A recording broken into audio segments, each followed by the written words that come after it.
ഇന്നത്തെ ഊണ് കഴിച്ചപ്പോൾ ഞാൻ തന്നെ വിചാരിച്ചു ഞങ്ങളൊരു ഹോട്ടൽ ഇട്ടാലോ. കാരണം അത്രയും സൂപ്പറായിട്ട് എൻ്റെ അമ്മ സാമ്പാറും ബാക്കിയുള്ള ഐറ്റംസും ഉണ്ടാക്കിയത്. നിങ്ങൾ തന്നെ കണ്ടോളൂ എന്താ കഴിച്ചതെന്ന്.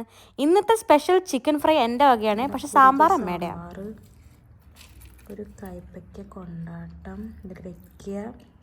ഇത്തിരി നാരങ്ങ അച്ചാർ വലിയ ഇഷ്ടമല്ല, എന്നാലും ഇത്തിരി ഒരു പുളിക്ക് വേണ്ടി വെക്കുക. പപ്പടം ഇങ്ങനെ പൊട്ടിച്ച് വയ്ക്കുക. ചിക്കൻ ഫ്രൈയുടെ റെസിപ്പി നാളെ ഇടുന്നുണ്ട്. ഒരു സ്പെഷ്യൽ ചിക്കൻ ഫ്രൈ ഇതിന് വയ്ക്കുക, കുഴയ്ക്കുക, എന്നിട്ടൊരു വായ കഴിച്ചാൽ ഇപ്പോൾ എൻ്റെ ചിക്കൻ ഫ്രൈ.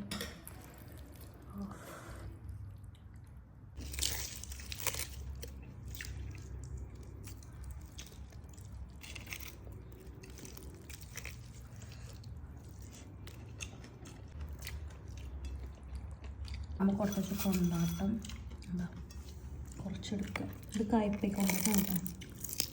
കുറച്ചെടുക്കുക. ചെറിയ പീസ് ചിക്കൻ നുള്ളി എടുത്ത് ഇങ്ങനെ വയ്ക്കുക.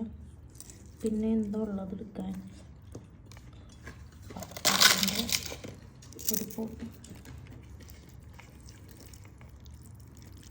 കുറച്ച് സാമ്പാർ. നല്ല പിന്നെ അമ്മയുടെ സാമ്പാർ പൊടിയാണ്. ഇതൊരു വായ കഴിച്ചിട്ടുണ്ടല്ലോ, പിന്നെ നിങ്ങൾ എൻ്റെ വീട്ടിൽ നിന്ന് പോവില്ല.